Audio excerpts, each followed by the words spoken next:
যে আমল করলে পরকালে আপনি রসুলের সুপারিশ পাবেন, সুবহানাল্লাহ বলেন। এবং পাশাপাশি ওই আমলও আল্লাহর কাছে আপনার জন্য সুপারিশ করবে। তো এই বিষয় নিয়ে আমি সংক্ষিপ্ত সময়ে যতক্ষণ বলতে পারি, নির্দিষ্ট সময়ের ভিতরে আমি কিছু কথা বলার নিয়ত করেছি। আল্লাহ আমাকে বলার মতো, আপনাদেরকে শোনার মতো তৌফিক দান করেন। পরকালে রসুলের সুপারিশ পেতে হলে ১ নম্বর গুণ থাকতে হবে স্বচ্ছ ঈমান। বলেন, স্বচ্ছ কি? শিরিক মুক্ত ঈমান। ঈমানের সাথে, আল্লাহর বিশ্বাসের সাথে দুনিয়ার কাউকে শরিক করা যাবে না। শিরিক মুক্ত ঈমান, বেদাত মুক্ত আমল। বলেন, শিরিক মুক্ত ঈমান, বেদাত মুক্ত। যার আমলের মধ্যে, যার ইবাদতের মধ্যে শিরিক থাকবে না, সরাসরি কোরআন আল্লাহ বলছে আমি তার সাথে সরাসরি সাক্ষাৎ দিব। সুবহানাল্লাহ বলেন।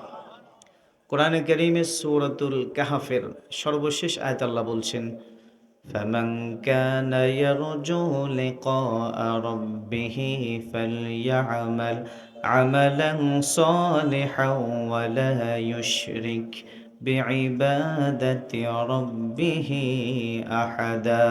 জোরে বলুন আল্লাহু আকবার। আল্লাহ তাআলা বলেন, ফামান কানা ইয়ারজু লিকা রাব্বিহ, যে ব্যক্তি আমি রবের সাক্ষাৎ কামনা করে, যে ব্যক্তি আমি রবের সাথে দিদার কামনা করে, তাকে ২টা কাজ করা লাগবে। বলেন কয়টা? ১ নম্বর হলো ফালিয়ামাল আমালান সলিহা, তাকে বেশি বেশি নেক আমল করতে হবে, ভালো কাজ করতে হবে। ২ নম্বর হলো ওয়ালা ইউশরিক বিইবাদাতি রাব্বিহি আহাদা, আল্লাহর সাথে কাউকে শরীক করা যাবে না। সুবহানাল্লাহ বলে। শিরিক মুক্ত ঈমান, বেদাত মুক্ত আমল, এই ২টাকে সমন্বয় করে যারা চলবে, আল্লাহ বলে আমি রব তাদের সাথে সাক্ষাৎ দিব। সুবহানাল্লাহ। আল্লাহ আমাদেরকে স্বচ্ছ ঈমান এবং বেদাত মুক্ত আমল করার তৌফিক দান করুন। সবাই বলি আমিন। এবং ঈমানের উপরে মৃত্যুবরণ করতে হবে। জি, মেহমানকে একটু জায়গা করে দেন, স্টেজে আসুন। ঈমানের উপরে মৃত্যুবরণ করতে হবে। ঈমানের উপরে যদি মৃত্যুবরণ করি এবং ঈমান নিয়ে যেতে পারি, তাহলে হাশরের ময়দানে রসুল আমাদের জন্য সুপারিশ করবেন। সুবহানাল্লাহ। এ ব্যাপারে হাদিস, আমি একটা হাদিস আপনাদেরকে শোনাই, তাহলে বুঝতে সুবিধা হবে। বুখারী শরীফের হাদিস। আন আবি হুরায়রাতা রাদিয়াল্লাহু তাআলা আনহু قال قلت يا رسول الله من أسعد الناس بشفاعتك يوم القيامة। হযরত আবু হুরায়রা রাদিয়াল্লাহু তাআলা আনহু থেকে বর্ণিত, তিনি বলেন, একদিন আমি আল্লাহর নবী বিশ্ব নবীকে জিজ্ঞেস করলাম, ওগো নবীজি, কিয়ামতের দিন আপনি কাদের জন্য সুপারিশ করবেন? রসুলকে যখন এই কথা জিজ্ঞেস করলো যে কাদের জন্য আপনি কিয়ামতের দিন সুপারিশকারী হবেন, নবীজি বলতেছে, আসাদান নাসি বিশাফাআতি ইয়াউমাল কিয়ামা মান ক্বালা লা ইলাহা ইল্লাল্লাহু খালিসাম মিন কিবালি নাফসিহি। আল্লাহর নবী বিশ্ব নবী বলেন, হে আবু হুরায়রা, আমার উম্মতের মধ্যে যে আল্লাহর বান্দা বান্দি মন থেকে ইখলাসের সাথে পরিপূর্ণভাবে আল্লাহকে বিশ্বাস করে কালিমা পড়বে, লা ইলাহা ইল্লাল্লাহু মুহাম্মাদুর রাসূলুল্লাহ সাল্লাল্লাহু আলাইহি ওয়াসাল্লাম, রসূল বলেন, মন থেকে বিশ্বাস করে যারা এই কালিমা পড়বে, কালিমার উপর অটল বিচল থাকবে, কিয়ামতের দিন আমি নবী তার জন্য সুপারিশকারী হয়ে যাব। সুবহানাল্লাহ। তাহলে এই হাদিস থেকে প্রমাণ, ঈমানের সাথে যদি দুনিয়া থেকে যেতে পারেন, ঈমান নিয়ে যদি মরতে পারেন, কিয়ামতের দিন আল্লাহর আদালতে কঠিন মুহূর্তের সময় আমার নবী, আপনার নবী, মায়ার নবী, দয়ার নবী, আমাদের জন্য স্বয়ং আল্লাহর দরবারে সুপারিশ করবেন। সুবহানাল্লাহ। আল্লাহ আমাদেরকে সেই কাতারে শামিল করুন। জোরে বলেন আমিন। কিয়ামতের দিন আল্লাহ তাআলা এমন অবস্থা হবে, নবীজির সুপারিশ ব্যতীত কিয়ামতের অবস্থাকে আল্লাহ শান্ত করবে না। সারা হাশরবাসী পাগলের মতো হয়ে যাবে, কারো কথায় কোনো কাজ হবে না। অন্যান্য নবীরা পর্যন্ত সেজদায় পড়ে যাবে, কোনো লাভ হবে না।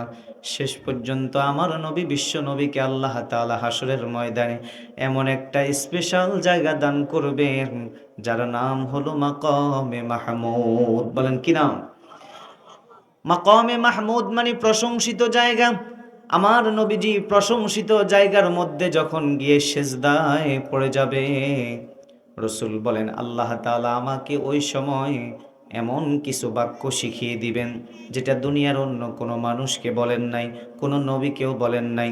ওই মাকামে মাহমুদে আমি আমার রবের শিখানো পদ্ধতি অনুযায়ী যখন আমি রবের প্রশংসা করা শুরু করব, আমি আল্লাহর দরবারে যখন রোনাজারি শুরু করে দিব, সাথে সাথে আমার আল্লাহ বলবেন, ইয়া মুহাম্মদ ইরফা রাসাকা সাল তু'তা ওয়াশফা তুশাফা। আল্লাহ বলবে, হে মুহাম্মদ, আপনি আপনার মাথা মুবারক উঠান, আপনি আপনার চেহারা মুবারক উঠান। আজকে হাসরের ময়দানে আর কান্নাকাটি করা লাগবে না। আজকে আমি আল্লাহর কাছে যেই কথাই বলবেন, যেই সুপারিশ করবেন, আমি আল্লাহ আপনার সেই সুপারিশ কবুল করে নিব। সুবহানাল্লাহ। এই জন্যে কিয়ামতের দিন আমার নবীর সুপারিশ ছাড়া কোনো কাজ হবে না। নবীর সুপারিশ অবশ্যই পেতে হবে। আর নবীর সুপারিশ পাওয়ার এক নম্বরের মধ্যে যারা হবে, তারা হলো পরিপূর্ণ ঈমানদার। ঈমানের সাথে যারা মরবে, কালিমার উপর অটল অবিচল থাকবে, নবী বলেন কিয়ামতের দিন আমি তার জন্য সুপারিশকারী হয়ে যাব। সুবহানাল্লাহ। এটা হলো এক নম্বর।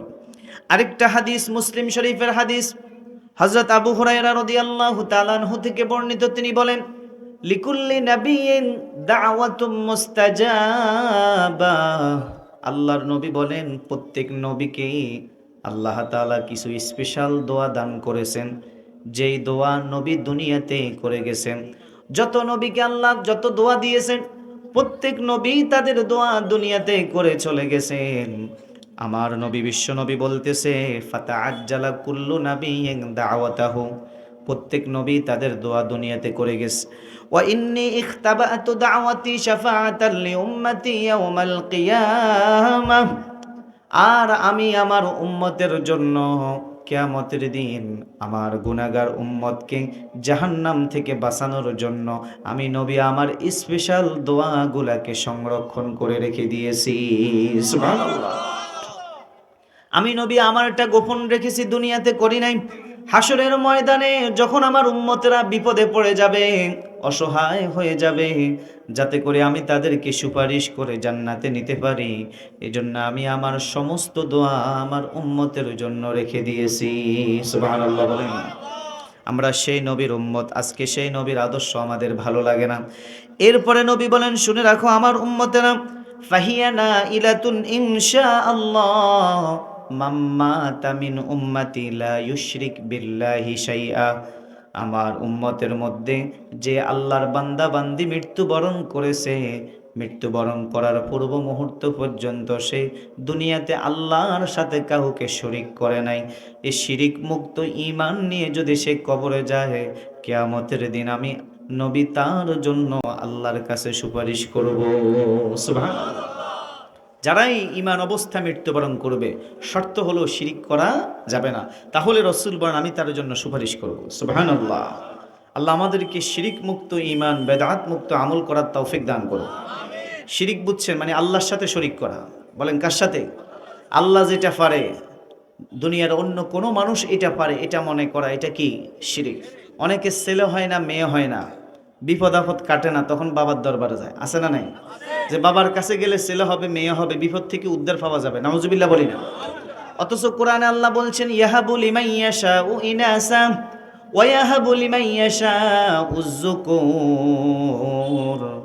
আল্লাহ বলে আমি যাকে ইচ্ছা ছেলে দিই, যাকে ইচ্ছা মেয়ে দিই, আবার যাকে ইচ্ছা ছেলেও দিই, মেয়েও দিই, আবার কাউকে আমি ছেলেও দিই না, মেয়েও দিই না। সব কার হাতে? সব কার হাতে? আল্লাহর হাতে। এজন্যই শিরিক মুক্ত থাকতে হবে। আল্লাহ আমাদেরকে শিরিক মুক্ত ঈমান নসিব করেন, জোরে বলি আমিন। এক নম্বর আমল। দুই নম্বর আমল, আপনাকে আমার কথা বুঝতেছেন? এগুলো খেয়াল রাখুন। দুই নম্বর, আজান শুনে যারা দোয়া পাঠ করবে, বলেন কি শুনে? আজান শুনে যারা দোয়া পাঠ করবে রসুল বলেন তাদের জন্য আমি নবী সুপারিশকারী হয়ে যাব। সুবহানাল্লাহ। হুজুর এটা নতুন কথা না, এগুলো অনেক পুরানো কথা। হয়তো আমরা চর্চা কম থাকার কারণে, একটু অসতর্কতার কারণে আমরা এই আমলগুলা গুরুত্ব দিই না, কিন্তু এই আমলগুলা কিয়ামতের দিন রসুলের সুপারিশ পেয়ে যাবেন আপনি। সুবহানাল্লাহ। দেখেন, আমি হাদিস থেকে বলছি, কোনো বানানো কিচ্ছা কাহিনী না। হযরত জাবের রাদিয়াল্লাহু তাআলা আনহু থেকে বর্ণিত, তিনি বলেন, ক্বালা রাসূলুল্লাহ সাল্লাল্লাহু আলাইহি ওয়াসাল্লাম, আল্লাহর নবী বিশ্ব নবী জনাবে মুহাম্মদুর রাসূলুল্লাহ সাল্লাল্লাহু আলাইহি ওয়াসাল্লাম বলেছেন, মান ক্বালা হিনা ইয়াসমাউন নিদা, যে ব্যক্তি আজান শোনার সাথে সাথে, আজান যখন শেষ হয়ে যাবে, আজান শেষ হওয়ার পরে যেই ব্যক্তি এই দোয়া পড়বে, আল্লাহুম্মা রাব্বা হাযিহিদ দাওয়াতিত তাম্মা ওয়াস সালাতিল কাইমা আতি মুহাম্মাদানিল ওয়াসিলাতা ওয়াল ফাদিলা ওয়াবআসহু মাকামান মাহমুদানিল্লাযী ওয়া'আদতা। এই পর্যন্ত যদি কেউ পড়ে, রসুল বলেন, হাল্লাত লাহু শাফাআতি ইয়াউমাল কিয়ামা, কিয়ামতের দিন আমি নবী তার জন্য সুপারিশকারী হয়ে যাব। সুবহানাল্লাহ। এগুলো হাদিস।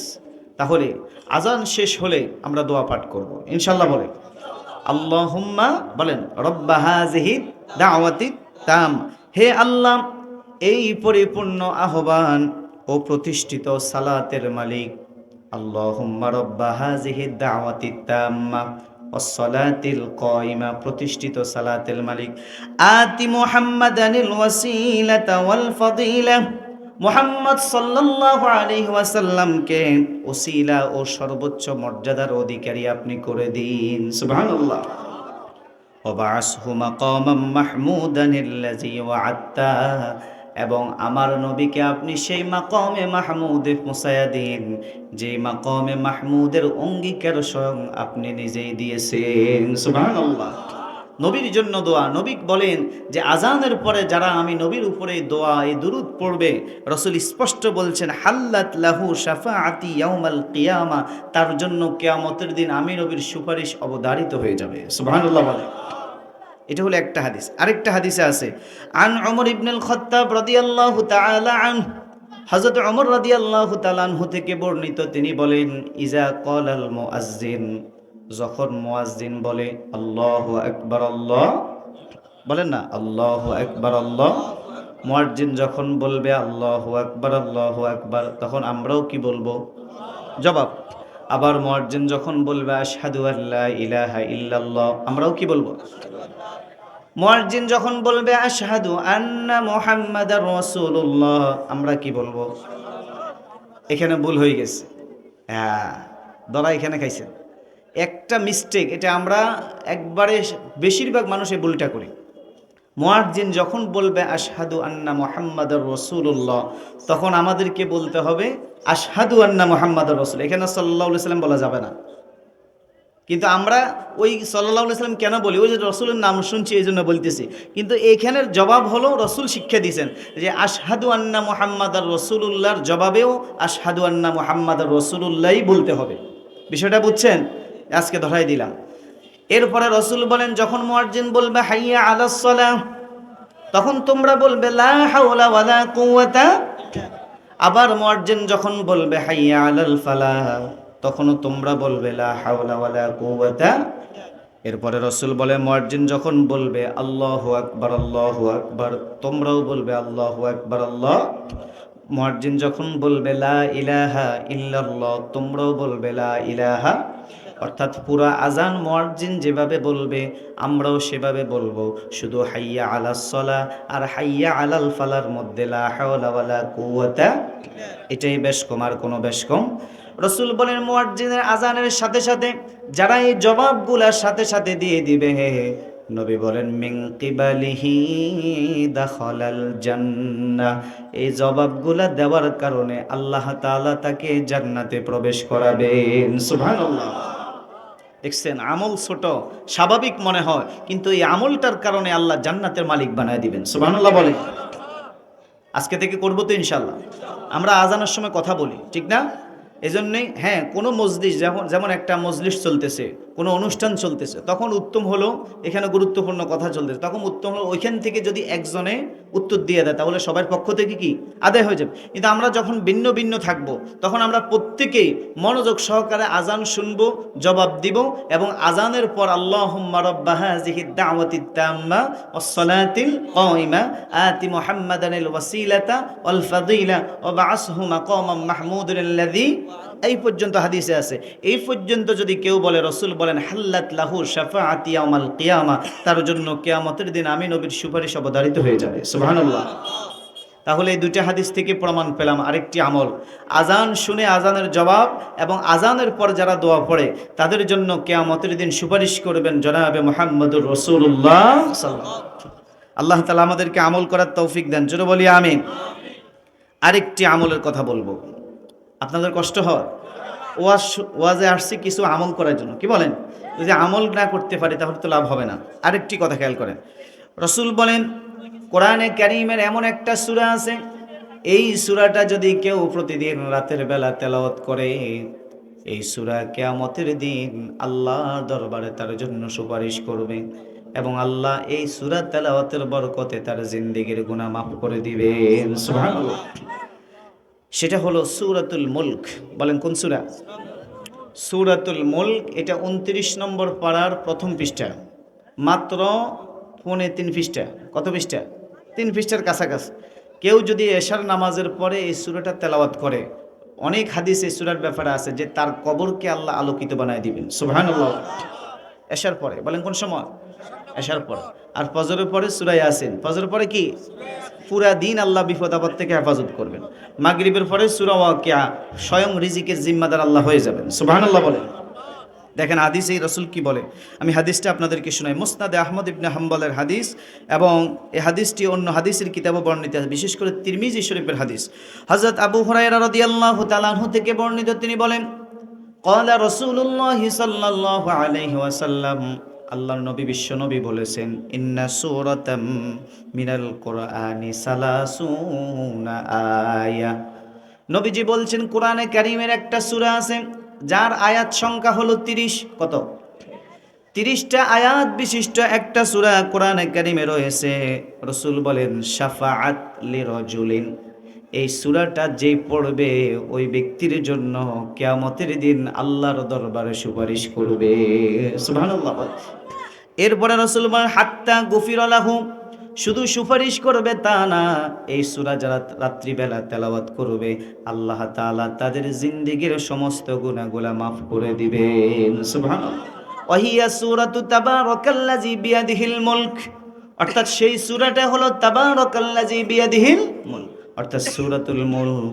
তাহলে আমরা যারা কোরআনে কারীম পড়তে পারি, তেলাওয়াত করতে পারি, প্রতিদিন রাত্রি বেলায় এই সূরাটা তেলাওয়াত করার চেষ্টা করব। সবাই বলেন ইনশাআল্লাহ।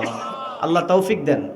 তাহলে কিয়ামতের দিন আল্লাহর দরবারে এই সূরাটা আপনার জন্য বন্ধু হয়ে আল্লাহর দরবারে আপনাকে সুপারিশ করে জান্নাতে পৌঁছায় দিবেন। সুবহানাল্লাহ। আল্লাহ আমাদেরকে আমল করার তৌফিক দান করুন। এটা হলো একটা। আরেকটা হলো আমল যারা অধিক হারে আল্লাহকে সেজদা করে। বলেন কাকে? আল্লাহকে যারা সেজদা করবে ওই সেজদাকারীর জন্য কিয়ামতের দিন ওই নামাজ আল্লাহর দরবারে সুপারিশকারী হয়ে যাবেন। সুবহানাল্লাহ। দেখেন হাদিসে রাসূল কি বলছে, আন খাদিমিন লিন-নবী সাল্লাল্লাহু আলাইহি ওয়াসাল্লাম, রাসূলের একজন খাদেম ছিলেন, তিনি বলতেছে আল্লাহর নবী বলছেন, কানান নবী সাল্লাল্লাহু আলাইহি ওয়াসাল্লাম মিম্মা ইয়াকুলু লিল খাদিমি লাকা হাজা। ওই খাদেম বলতেছে নবীজি আমাকে একদিন জিজ্ঞেস করলো, হে আমার খাদেম, তুমি আমার কত খেদমত করো, কত সহযোগিতা আমাকে করো, আমি নবীর কাছে তোমার কোনো প্রয়োজন আছে কিনা, চাওয়া পাওয়া আছে কিনা? খাদেম জবাব দিতেছে, হাত্তা আইয়াশফা লি ইয়াউমাল কিয়ামাহ, ওগো নবীজি আপনার কাছে আমার একটাই মাত্র হাজত, একটাই মাত্র চাওয়া, কিয়ামতের দিন আপনি আমার জন্যে আল্লাহর দরবারে সুপারিশ করবেন। সুবহানাল্লাহ বলে। খাদেম কি বলল? রসুলের ওই খাদেমকে রসুল বলতেছে যে তোমার কোনো চাওয়া পাওয়া আছে কিনা? তখন খাদেম বলতেছে, নবী কিয়ামতের দিন আমি আপনার সুপারিশ পেতে চাই। কি বলছে? দেখেন গুরুত্বপূর্ণ কথা। যখন এই কথা বলল, রসুল বলতেছে, আমার খাদেম, যদি আমি নবীর সুপারিশ পেতে হয় একটা কাজ তোমাকে বেশি বেশি করা লাগবে, সেটা হলো ফাআইন্নি বিকাসরাতিস সুজুদ। তুমি যত বেশি দুনিয়াতে নামাজের মাধ্যমে আল্লাহকে সেজদা করতে পারবে, তত বেশি কিয়ামতের দিন আমি নবী তোমার জন্য সুপারিশকারী হয়ে যাব। সুবহানাল্লাহ বলে। অর্থাৎ যারা নামাজ পড়ে, কি পড়ে? যারা 5 ওয়াক্ত নামাজ পড়ে, এক ওয়াক্ত নামাজ ছেড়ে দেয় না, যেখানে যায় নামাজের কথা বলে না, সময় হয়ে গেছে মসজিদে গিয়ে আল্লাহকে সেজদা করে, দৈনিক 5 বার যারা আল্লাহকে সেজদা করবে, আরেক হাদিসে আছে কিয়ামতের দিন জান্নাতে নবীর সাথে থাকার সৌভাগ্য হয়ে যাবে।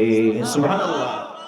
এই হাদিসে আছে আইয়াশ পালি ইয়াউমাল কিয়ামা, যারা বেশি বেশি আল্লাহকে সেজদা করবেন, ফরজ নামাজে আল্লাহকে সেজদা করেন, তাহাজ্জুদে রাত যখন গভীর হয়, সবাই ঘুমিয়ে থাকে, নির্জনে থাকে, এই গভীর রজনীতে আল্লাহর ভয়ে কান্নাকাটি করে, নামাজের মুসল্লায় বসে বসে দাঁড়িয়ে দাঁড়িয়ে আল্লাহর সাথে সম্পর্ক করে, যারা বেশি বেশি আল্লাহকে সেজদা করবেন, প্রকাশ্যে হোক গোপনে হোক, রসুল বলেন ওই সেজদাকারীর জন্য কিয়ামতের দিন আমি নবী সুপারিশ করব, আর আমি নবী তার সাথে জান্নাতে একসাথে থাকার আল্লাহ সৌভাগ্য দিয়ে দিবেন। সুবহানাল্লাহ। আল্লাহ আমাদেরকে সেই কাতারে শামিল করে। জোরে বলেন আমি। তাহলে 3টা আমল পেয়ে গেলাম। আপনারা শুনতে রাজি আছেন তো? এগুলা কিন্তু এমনি বলছি না, অনেক স্টাডি করার পরে কথাগুলো মিলাই আনছি, এত সহজ মনে করিয়েন না, এই জন্য গুরুত্ব সহকারে শুনেন। আরেকটি আমল, এই আমলের অধিকারী যারা হবে তাদের জন্য ওই আমলকারীরা সুপারিশ করবে তাদের জন্য। সুবহানাল্লাহ। সেটা কি? জানাজার নামাজে যদি কোনো ইমানদার ব্যক্তিরা হাজির হয়, বলেন কি নামাজে? সবাই বলেন কি নামাজে? কয়জন এই ব্যাপারে হাদিস আছে দেখেন। সর্বপ্রথম হাদিস সবাই খেয়াল করেন, আল্লাহর নবী বিশ্ব নবী বলছেন, মুসলিম শরীফের হাদিস, আম্মা জান আয়েশা রাদিয়াল্লাহু তাআলা আনহা থেকে বর্ণিত, তিনি বলেন, মা মিন মাইয়িতিন তুসাল্লি আলাইহি উম্মাতাম মিনাল মুসলিমিনা ইয়াবলুগুনা মিআতা কুল্লুহুম ইয়াশফাউন। আম্মা জান আয়েশা রাদিয়াল্লাহু তাআলা আনহা থেকে বর্ণিত, তিনি বলেন, আল্লাহর নবী বিশ্ব নবী বলছেন, কোন মুসলমান যখন মারা যাবে, মৃত্যুবরণ করবে, মৃত্যুবরণ করার পরে তার জানাজার নামাজে যদি 100 মানুষ যদি হাজির হয়, 100 জন ইমানদার ব্যক্তি যদি হাজির হয়, এই 100 ইমানদার ব্যক্তি হাজির হয়, ইল্লা শুফিউ ফি, তারা যদি আল্লাহর কাছে সুপারিশ করে, আল্লাহ এই লোকটা ভালো ছিল, এই লোকটা ভালো ছিল, এই লোকটাকে আপনি মাফ করে দেন, ক্ষমা করে দেন, আমরা তার ভালোর পক্ষে সুপারিশ দিচ্ছি, সাক্ষ্য দিচ্ছি। রসুল বলেন ওই 100 জন মানুষ সাক্ষী দেওয়ার কারণে আল্লাহ তাআলা তাদের সুপারিশ কবুল করে তাকে ক্ষমা করে দিবেন। সুবহানাল্লাহ। আরেক হাদিসে আছেন, এটাও মুসলিম শরীফের হাদিস, মা আমির রাজুলিন মুসলিমিন ইয়ামুতু ফায়াকুমু আলা জানাজাতিহি ইয়াবুল আরবাউনা রাজুলান লা ইউশরিকুনা বিল্লাহি শাইআ ইল্লা শাফাআহুমুল্লাহু ফি। রাসূল বলেন, কোন মুসলমান ইমানদার ব্যক্তির জানাজার নামাজে এমন 40 জন মানুষ যদি হাজির হয়, যারা দুনিয়াতে কখনো আল্লাহর সাথে শরীক করে নাই, আল্লাহর সাথে শিরিক করে নাই, এমন 40 জন মানুষ যদি জানাজার নামাজে হাজির হয়, তারাও যদি আল্লাহর কাছে সুপারিশ করে, আল্লাহ তাদের সুপারিশ কবুল করে ওই ব্যক্তিটাকেও মাফ করে দিবে। সুবহানাল্লাহ বলে। তাহলে এমন কাজ দুনিয়াতে করে যেতে হবে, যে কাজ করলে পাক্কা ইমানদার ব্যক্তি আমার জানাজার নামাজে হাজির হয়। ঠিক না বেঠিক? কিছু মানুষ আছে দুনিয়াতে থেকে বিদায় হয়ে গেলে দুনিয়ার মানুষ খুশি হয়ে যায়, আছে না নাই? যে লোকটা গেছে, বলা গেছে আমাদের জন্য ভালো হয়েছে, তাকে লানত দেয়, গজব দেয় যে এলাকা মুক্ত হয়েছে, আছে না নাই? আবার এমন কিছু মানুষ আছেন দুনিয়া থেকে যখন বিদায় হয়ে যায়, দুনিয়ার মানুষ তার জন্য কান্নাকাটি করে, শুধু দুনিয়ার মানুষ তার জন্য কাঁদে না, আসমানের ফেরেশতারা তার জানাজায় হাজির হয়ে যায়। সুবহানাল্লাহ। এজন্য এমন কাজ আমাদেরকে করতে হবে যাতে আমি মারা গেলে আমার ব্যাপারে আমার প্রতিবেশী, আমার অপর মুসলমান ভাই ভালো ধারণা করে, আল্লাহর কাছে সাক্ষী দেয়। এমন 40 জন মানুষ যারা আল্লাহর সাথে শরিক করে নাই, তারা যদি সাক্ষী দেয়, আল্লাহ এই লোকটাকে আপনি ক্ষমা করেন, রাসূল বলেন আল্লাহ তাদের সাক্ষী কবুল করবেন। সুবহানাল্লাহ। আল্লাহ আমাদেরকে সেই কাতারে শামিল করুন। আমাদের প্রত্যেকের জানাজার নামাজে এরকম নেককার দিনদার ব্যক্তিকে আল্লাহ হাজির করে দোয়া করার তৌফিক দান করুন। যেন বলেন আমিন। আরেকটি বলবো, খেয়াল করেন, এটি বলেই আমার আলোচনার শেষের দিকে যাব। আরেকটি হলো যারা আল্লাহর প্রিয় এবং নেককার বান্দাদের সান্নিধ্যে থাকবে, কিয়ামতের দিন ওই নেককার ব্যক্তি তার জন্য সুপারিশ করবেন। সুবহানাল্লাহ বলেন। বলেন কি বলছি? যারা আল্লাহর প্রিয় নেককার বান্দাদের সান্নিধ্য থাকবে, তাদের সাথে সম্পর্ক রাখবে, ওই নেককার দিনদার ব্যক্তিরা কিয়ামতের দিন তার জন্য সুপারিশ করবেন। সুবহানাল্লাহ। আমি হাদিস থেকে প্রমাণ দিব। আগে কোরআন শরীফের আয়াত শুনেন। সূরা তাওবার 119 নম্বর আয়াত। আল্লাহ কি বলছেন? আল্লাহ তাআলা বলেন, ইয়া আইয়ুহাল্লাযীনা আমানুত্তাকুল্লাহা ওয়া কুনু মা'আস সাদিকিন। আল্লাহ তাআলা বলে, হে ঈমানদারগণ, আমি আল্লাহকে ভয় করো, আর যারা সাদিকিন সত্যবাদী দিনদার নেককার পরহেজগার তাদের সাথী সঙ্গী হয়ে যাও। সুবহানাল্লাহ। তাহলে ভালো মানুষের সাথে সম্পর্ক রাখার কথা সরাসরি কে বলছেন? আল্লাহ। বলেন কে বলছেন? হ্যাঁ, কারণ ভালো মানুষের সাথে আপনার সম্পর্ক থাকলে আপনি দুনিয়াতে ভালো হওয়ার সম্ভাবনা কি আছে। আর যদি খারাপ মানুষের সাথে সম্পর্ক থাকে আপনার দুনিয়াও বরবাদ, আখেরাতও কি বরবাদ। এটা সরাসরি আল্লাহর নির্দেশ, রাসূলের নির্দেশ। দেখেন এবার হাদিস থেকে আপনাদেরকে আমি বলি, এটা বুখারী শরীফের হাদিস। হযরত আবু সাঈদ খুদরি রাদিয়াল্লাহু তাআলা আনহু থেকে বর্ণিত, তিনি বলেন, ক্বালা সামি'তু রাসূলুল্লাহি সাল্লাল্লাহু আলাইহি ওয়াসাল্লাম ইয়াকুল, তিনি বলেন আমি আল্লাহর নবী বিশ্ব নবীকে বলতে শুনেছি, সরাসরি আমি আমার কানে শুনেছি। রাসূল বলছেন, ইয়াকুলু ইজা ফারাগাল্লাহু আযজা ওয়া জাল্লা মিনাল কদা বাইনাল ইবাদ। রাসূল বলেন কিয়ামতের দিন আল্লাহ তাআলা যখন ইমানদার ব্যক্তি এবং বেঈমান যারা হবে বান্দা বান্দীদের বিচার কার্যের ফয়সালা যখন শেষ করবেন। কিসের ফয়সালা? হাসরের ময়দানে যখন বিচারের ফয়সালা শেষ করবেন, শেষ করার পরে যারা ইমানদার, যারা দিনদার, যারা নামাজি তারা চলে যাবে জান্নাতের দিকে, আর যারা বেঈমান, যারা ফাসিক ফুজ্জার ছিল তারা যাবে জাহান্নামের দিকে। ঠিক না ঠিক? দল কিন্তু দুইটা। এখন আমাদের বর্তমান দুনিয়াতে দলের অভাব নাই, কিন্তু আল্লাহর আদালতে দল হবে কয়টা? কোরআন শরীফের আয়াত দেখেন, আল্লাহ বলছেন, ফারিকুম ফিল জান্নাতি ওয়া ফারিকুম ফিস সাঈর। আল্লাহ বলেন এক দল হবে জান্নাতি আর এক দল হবে জাহান্নামী। তো রাসূল বলেন জান্নাতি যারা হবে তারা যখন জান্নাতের দিকে যাবেন, এবার নবী বলতেছে, ইয়াফকাদুল মুমিনুনা রিজালান কানু মাআহুম ফিদ দুনিয়া ইউসাল্লুনা বিসলাতিহিম ওয়া ইউযাক্কুনা বিযাকাতিহিম ওয়া ইয়াসুমুনা সিয়ামাহুম। ইমানদার ব্যক্তি যখন জান্নাতের দিকে যাবে, এবার আল্লাহকে বলবে, আল্লাহ দুনিয়াতে এমন কিছু মানুষের সাথে আমাদের সম্পর্ক ছিল যারা আমাদের সাথে একসাথে নামাজ পড়তো, যারা আমাদের সাথে একসাথে রোজা রাখতো, যারা আমাদের সাথে একসাথে দান সদকা করত, যারা আমাদের সাথে একসাথে যুদ্ধের ময়দানে যুদ্ধ করেছে, কিন্তু আজকে হাসরের ময়দানে আপনি আমাদের জন্য জান্নাতের ফয়সালা দিলেন, আমার সেই দুনিয়ার বন্ধুদেরকে তো আমি দেখতেছি না। সুবহানাল্লাহ বলে। এটা বুখারী শরীফের হাদিস। আমার সে দুনিয়ার বন্ধুরা কোথায়, যাদের সাথে আমি একসাথে নামাজ পড়তাম? এটা স্পষ্ট হাদিস। যাদের সাথে আমি একসাথে রোজার মাসে রমজানে কাটাইতাম, একসাথে যুদ্ধের ময়দানে যুদ্ধ করতাম, একসাথে আল্লাহর রাস্তায় দান সদকা করতাম, আজকে তো হাসরের ময়দানে তাদের দেখা পাচ্ছি না। সাথে সাথে আল্লাহ তাআলা তাদেরকে বলবে, হে আমার বান্দারা, ইজাহাবু ইলান্নার ফামান ওয়াজাদতাহুম ফিহা মিনহুম ফাআখরিজুহ। আমার বান্দারা তোমরা চলে যাও জাহান্নামের দিকে, জাহান্নামে গিয়ে খোঁজ করো তোমার সে বন্ধুদেরকে দেখা যায় কিনা।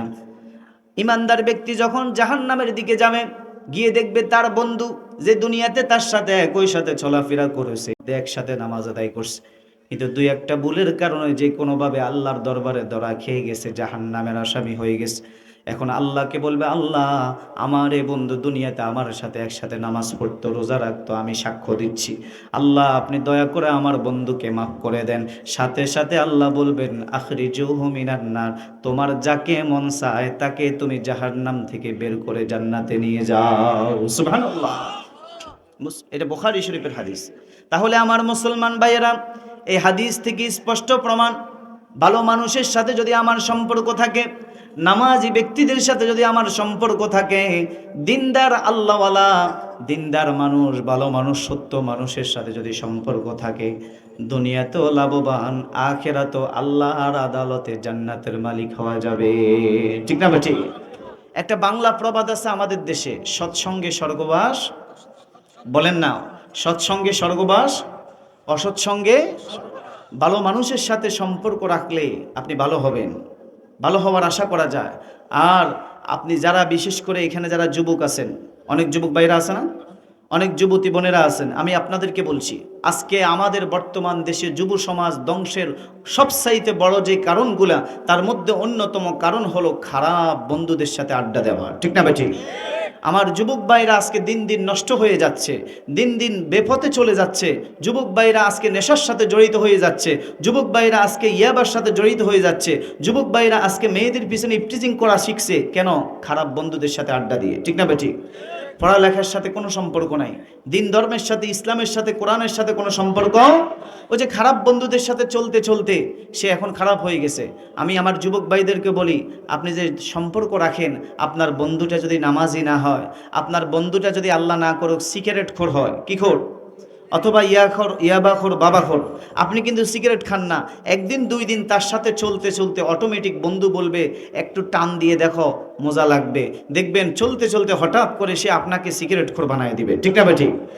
আর পক্ষান্তরে যদি আপনার সম্পর্কে একটা নামাজি ব্যক্তির সাথে সাথে, একটা নামাজি ব্যক্তি, দিনদার, যারা ইসলামের সাথে চলে, কোরআনে কারীমের আদর্শের পথে চলে, রাসূলের আদর্শের পথে চলে, এরকম একজন বন্ধুর সাথে যদি আপনার সম্পর্ক থাকে, আপনি কিন্তু নামাজ পড়েন না, আপনি দেখবেন অটোমেটিক আপনার বন্ধু নামাজের সময় হলে মসজিদে ঢুকে যায়, আপনিও স্থির থাকতে পারবেন না। কয়েকদিন চলতে চলতে অটোমেটিক তার দেখা দেখে আপনি নামাজি হয়ে যাবেন। ঠিক না ঠিক?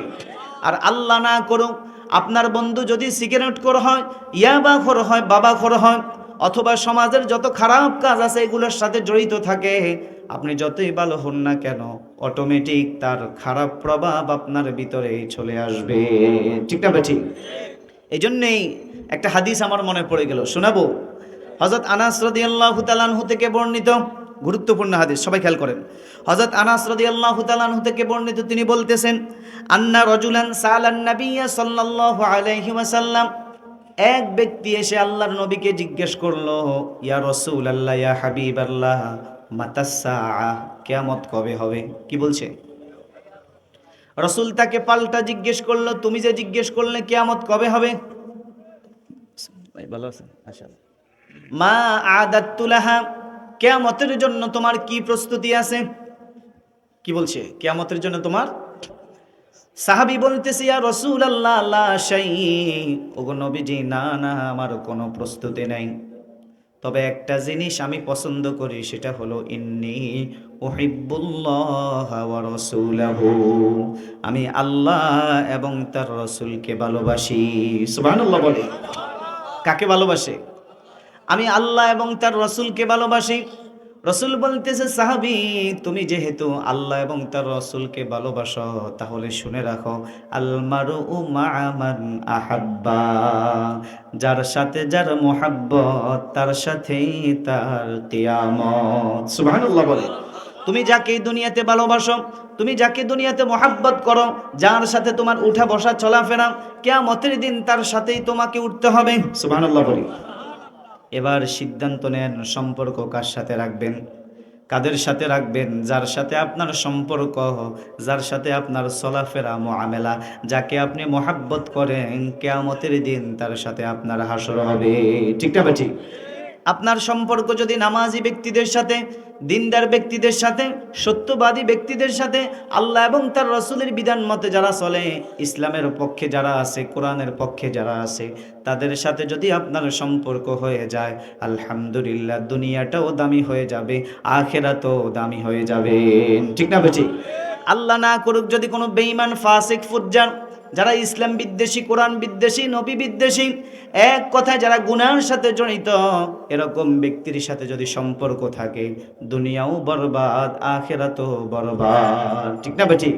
তো হযরত আনাস বলেন, রাসূল যখন ওই ব্যক্তিকে বলছে যে যে যাকে মোহাব্বত করে, ভালোবাসে, সে তার সাথে হাসরের ময়দানে একসাথে থাকবে, রাসূলের এই কথা শুনে আমি জীবনে কখনো এত খুশি হই নাই, রাসূল এই কথা বলার সাথে সাথে যত খুশি হয়ে গেছি। সুবহানাল্লাহ বলি। কেন এত খুশি হয়েছেন? হযরত আনাস বলে, কারণ হলো আমি আমার নবীকে সবচাইতে বেশি ভালোবাসি, আর আমি আমার নবীর খেদমত করতেছি। 1 বছরও নয়, 2 বছরও নয়, 10 বছর হযরত আনাস আল্লাহর নবীর খেদমত করেছেন। সুবহানাল্লাহ। কত বছর?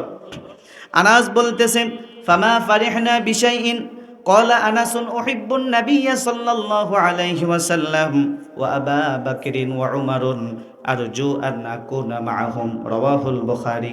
হযরত আনাস বলতেছেন, আমি আল্লাহর নবীকে ভালোবাসি, আমি হযরত আবু বকরকে ভালোবাসি, আমি হযরত ওমরকে ভালোবাসি, আর আমি আশা করতে পারি আল্লাহর নবী, আবু বকর, ওমর, ওসমান এদের সাথে আমি জান্নাতে থাকবো। সুবহানাল্লাহ। এজন্য আমি খুশি। এজন্যে আমাদের সম্পর্ক যদি ভালো মানুষের সাথে হয়, কিয়ামতের দিন তাদের সাথে উঠাবেন কে? আল্লাহ। আল্লাহ আমাদেরকে ভালো মানুষের সাথে সম্পর্ক রাখার তৌফিক দান করুন। সব ঠিক আছে, কিন্তু যখন একজন মানুষকে নির্বাচন করার সময় আসে তখন সব ভুলে যায়, ঠিক না বেঠিক? 10 টাকা, 20 টাকা, 100 টাকা, 500 টাকার বিনিময়ে সব ইমান বিক্রি করে দেয়, আছে না নাই? আর সারা বছর ঠিক আছে না, এটা হলে চলবে না। কারণ ওই নির্বাচন করার সময়, আপনি একজন মানুষকে যোগ্য প্রতিনিধি বানানোর সময়, এটাও আপনার ইবাদত, এটাও আল্লাহর পক্ষ থেকে আমানত, ঠিক না বেঠিক? এটাকেও সঠিক জায়গায় ব্যবহার করতে হবে। আল্লাহ আমাদেরকে তৌফিক দান করে। জোরে বলেন আমিন। এ ব্যাপারে আমি আরও দুটি হাদিস আপনাদেরকে শোনাই। সর্বপ্রথম যে কথাটা বলতেছি সেটা হলো, রসুল বলছেন ভালো বন্ধু এবং খারাপ বন্ধুর উদাহরণ রসুল নিজেই দিয়েছেন। সুবহানাল্লাহ বলে। দেখেন ভালো মানুষের সাথে সম্পর্ক থাকলে কি হবে, রসুল বলেছেন, এটা বুখারী শরীফের হাদিস। হযরত আবু মুসা আল আশআরী রাদিয়াল্লাহু তাআলা আনহু থেকে বর্ণিত, তিনি বলেন, ইন্নামা মাসালুল জালিসুস সালিহ ওয়াল জালিসুস সুই কাহামিলিল মিসকি। আল্লাহর নবী, বিশ্ব নবী জনাবে মুহাম্মদুর রাসূলুল্লাহ সাল্লাল্লাহু আলাইহি ওয়াসাল্লাম, যারা ভালো বন্ধু, ভালো মানুষ, নেককার মানুষ, তাদের উদাহরণ দিয়েছেন মেশকো আম্বরের সাথে। সুবহানাল্লাহ। মেশকো আম্বর, আতর, বলেন কিসের সাথে? রাসূল বলেন, ওয়ানাফিকিল কিরি ফাহামিলুল মিসকি ইম্মা আন ইয়াখুযা বিহা ওয়া ইম্মা আন তাবতাআ মিনহু ওয়া ইম্মা আন তাজিদা মিনহু রিহান তাইয়িবাতান।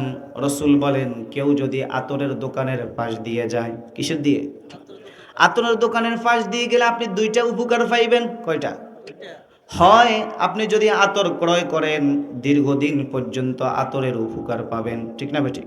আর যদি আতর নাইও কিনেন, তারপরও আতরের ঘ্রাণ আপনার নাকে আসবে, ঠিক না বেঠিক? দুইটা উপকার। একটা হলো দীর্ঘদিন পর্যন্ত আপনি ঘ্রাণ নিতে পারবেন কিনার মাধ্যমে।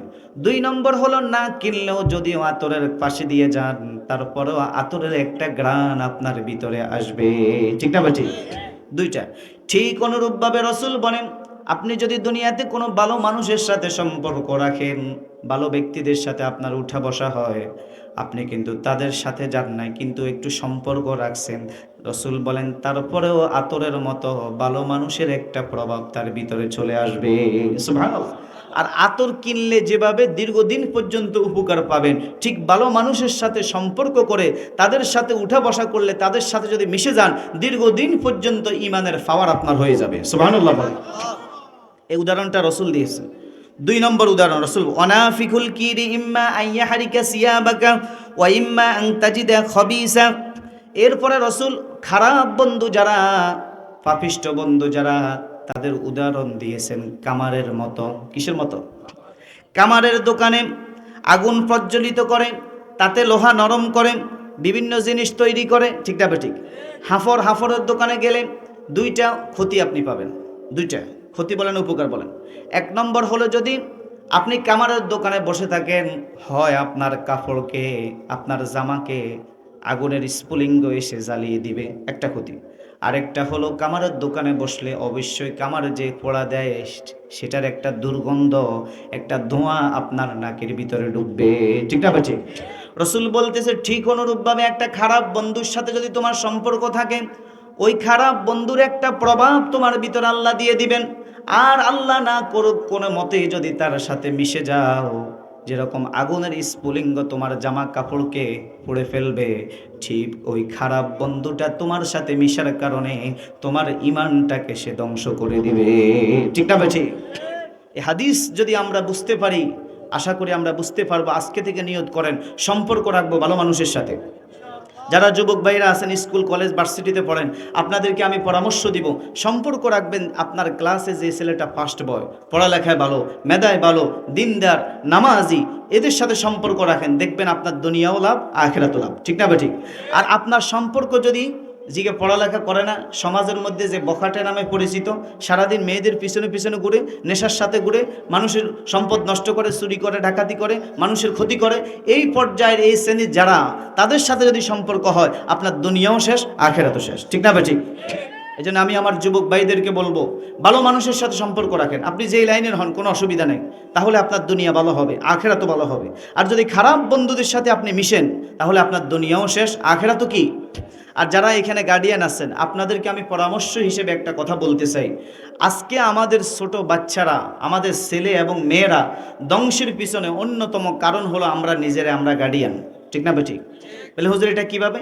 এটা দেখেনি যে এখন বছরের প্রথম চলতেছে, আপনার ছেলেটা রাত্রিবেলা রাত 10টা 9টা পর্যন্ত বন্ধুদের সাথে ঘুরে, সারা এলাকা ঘুরে, মোবাইলে গেমস খেলে, সারাদিন ফেসবুক নিয়ে ব্যস্ত থাকে, বাইরে বাইরে থাকে। সে যে স্কুলে পড়ে, কলেজে পড়ে, সে যে পড়ালেখা যে করে না, তার যে পড়ালেখার সাথে টেবিলের সাথে যে কোনো সম্পর্ক নাই, আপনি কি কখনো তাকে জিজ্ঞেস করেছেন? এরকম আছে না? ছেলে যে রাত্রে 10টা পর্যন্ত বাহিরে বাহিরে ঘুরে, একজন গার্ডিয়ান, সচেতন গার্ডিয়ানের উচিত হলো ছেলের থেকে এটার হিসাব নেওয়া, যে বাবা তুমি কই গেছো, নামাজ পড়ছো কিনা, তোমার পড়ার বুঝ আছে কিনা।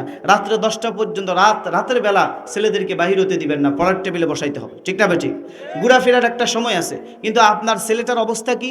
সারাদিন, দিন বলেন রাত বলেন, বাহিরে বাহিরে থাকে, শুধু খাবারের সময় বাড়িতে এসে 2-4টা খেয়ে সারাদিন বন্ধুদের সাথে আড্ডা দেয়, মোবাইল নিয়ে ব্যস্ত, গেম খেলে, ফেসবুক দেখে, মেয়েদের পিছনে পিছনে ঘুরে, রাত্রিবেলা 1টা 2টা 3টা পর্যন্ত ব্যাডমিন্টন খেলে, সারা রাত দেখে দেখে ঘরের ভিতরে, কম্বলের ভিতরে, লেফের ভিতরে উলঙ্গপনা, বেহায়াপনা, অশ্লীলতা, নাচ গান বাদ্য দেখে। ঠিক না বেঠিক?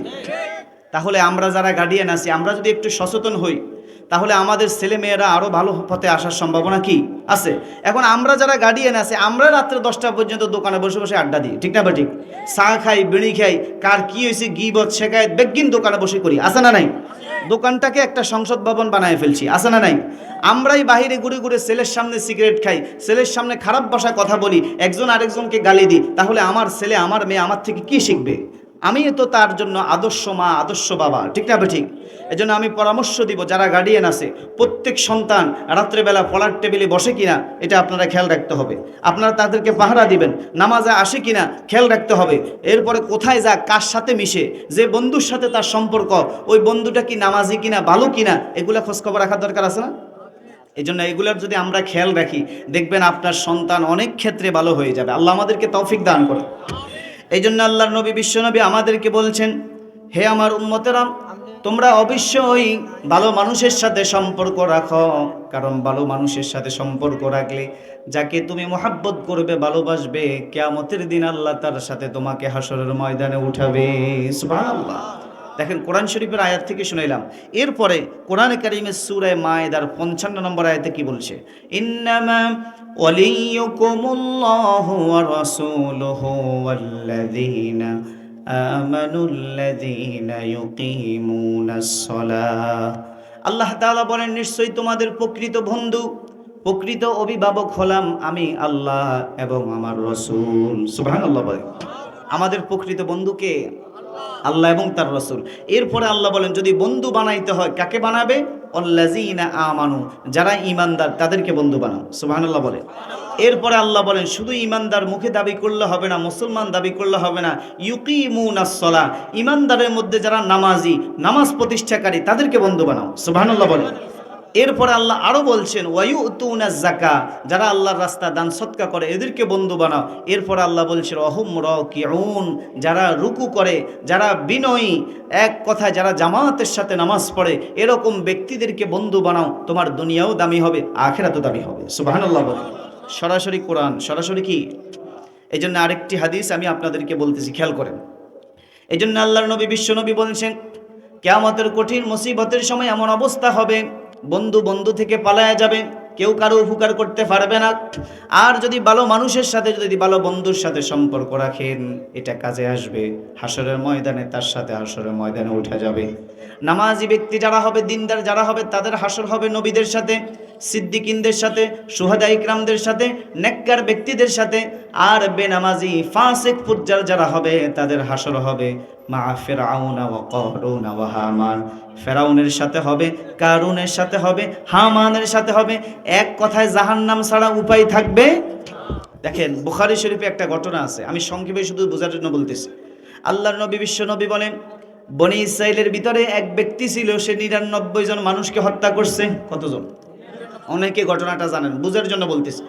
৯৯ জন মানুষকে হত্যা করার পরে তার মনের ভিতরে অনুশোচনা আসলো, আহারে আমার মতো এত পাপিষ্ঠ অপরাধী দুনিয়াতে তো আর কেউ হতে পারে না।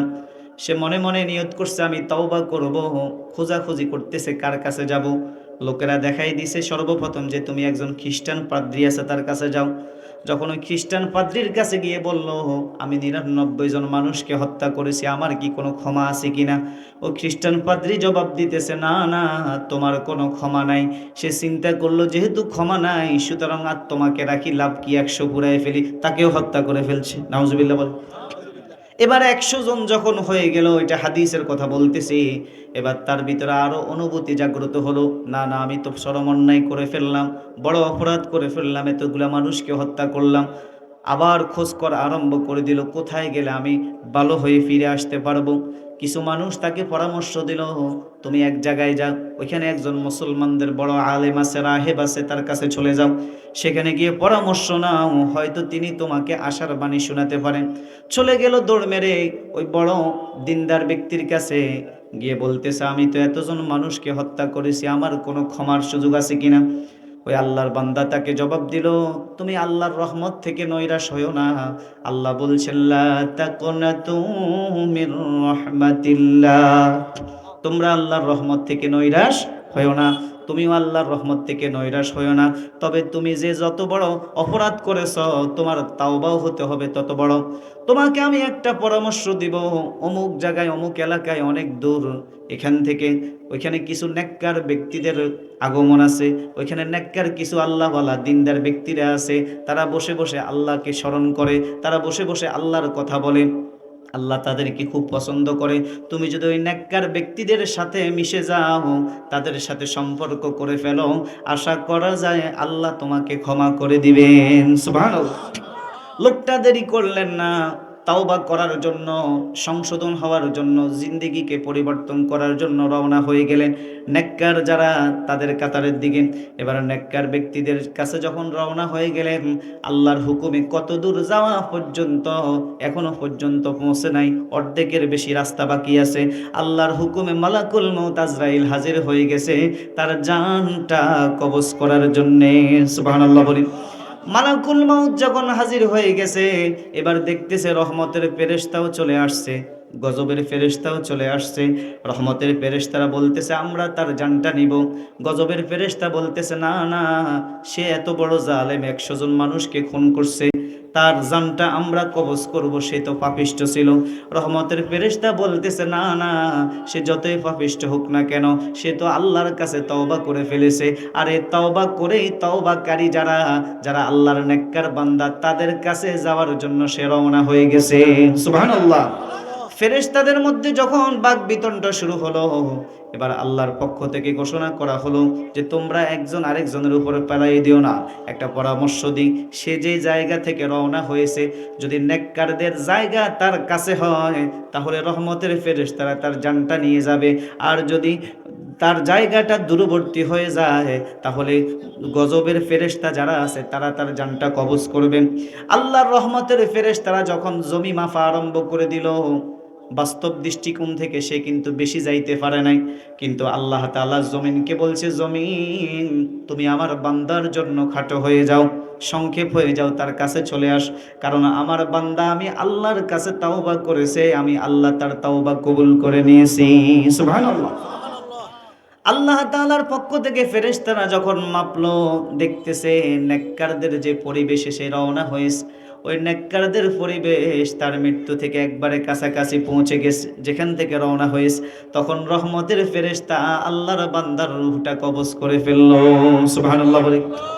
এ হাদিস থেকে শিক্ষা গ্রহণ করতে হবে যে আমি যত অপরাধী হোক না কেন, পাপিষ্ট হই না কেন, আমি যদি খাঁটি দিলে তাওবা করে, আল্লাহর কাছে যদি খাঁটি দিলে তাওবা করে ইস্তেগফার করে গুনাহ থেকে ফিরে এসে যদি আমি আল্লাহর কাছে যদি ধর্ণা দিই, ভালো মানুষের সাথে যদি সম্পর্ক রাখি এবং ভালো মানুষের কাছে যদি যাই, তাহলে আল্লাহ তাদের বরকতে আমাদেরকেও মাফ করে দিতে পারেন। ঠিক না ভাই? ঠিক। আল্লাহ তাআলা আমাদেরকে কবুল করেন, নেককার মানুষের সাথে সম্পর্ক রাখার তৌফিক দান করেন। তাহলে যারা দুনিয়াতে আল্লাহর প্রিয় নেককার দিনদার ব্যক্তিদের সাথে সম্পর্ক রাখবে, হাসরের ময়দানে ওই নেককার ব্যক্তিরা তার জন্য সুপারিশ করবেন। সুবহানাল্লাহ বলেন। আল্লাহ তাআলা আমাদের সবাইকে কবুল করেন।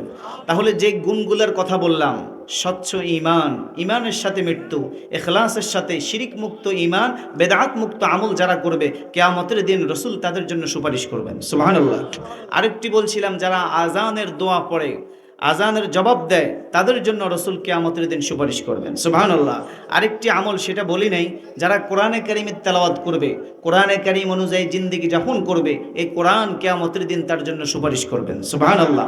আরেকটি বলছিলাম, জানাজার নামাজে 40 জন অথবা 100 জন মানুষ ওনারা যদি উপস্থিত হয়ে যারা আল্লাহর সাথে শিরিক করে নাই তার ব্যাপারে সাক্ষী দেয়, আল্লাহ তাদের সুপারিশ কবুল করবেন। সুবহানাল্লাহ। সর্বশেষ আরেকটি বলছিলাম, যারা বেশি বেশি আল্লাহকে সেজদা করে, নামাজের মাধ্যমে আল্লাহকে যারা সেজদা করবে, কিয়ামতের দিন রাসূল তাদের জন্য সুপারিশ করবেন। সুবহানাল্লাহ বলি।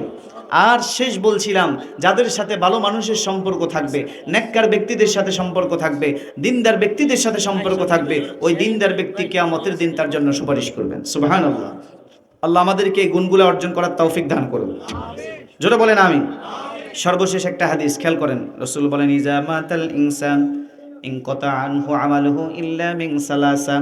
রাসূল বলেন, যখন কোনো মানুষ মারা যায় তার সব আমল বন্ধ হয়ে যায়। মাঝখানে একটা কথা বলি, এক মুরব্বী আমাকে একটু অনুরোধ করছে একটা কথা আপনাদেরকে শুনিয়ে দেওয়ার জন্য।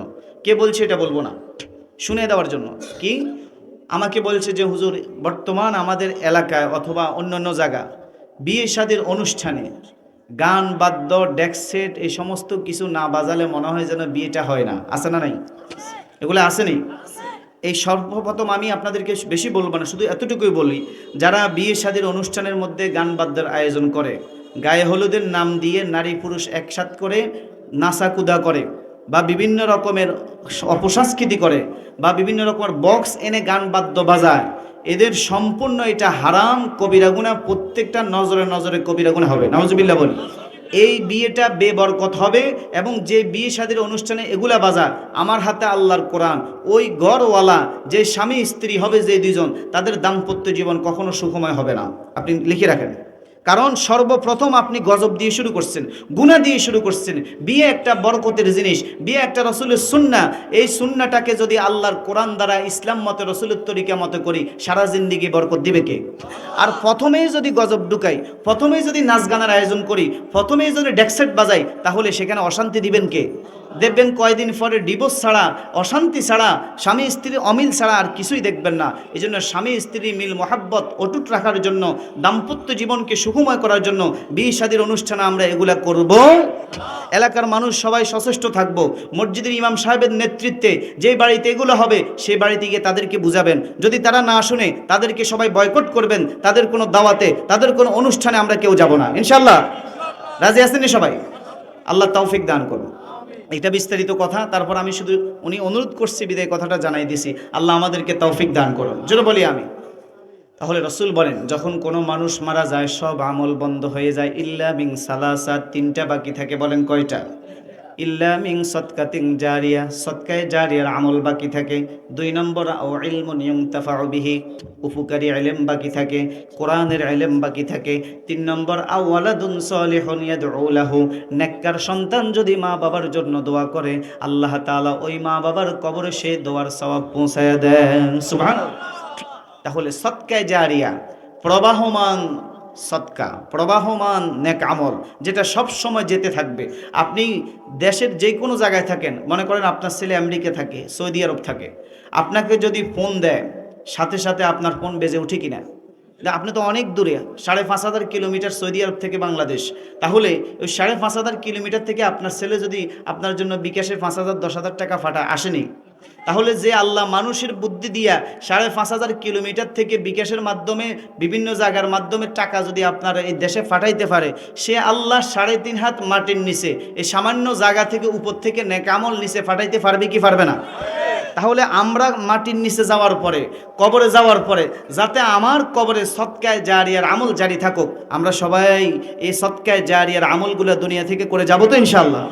আল্লাহ আমাদেরকে তৌফিক দান করুন।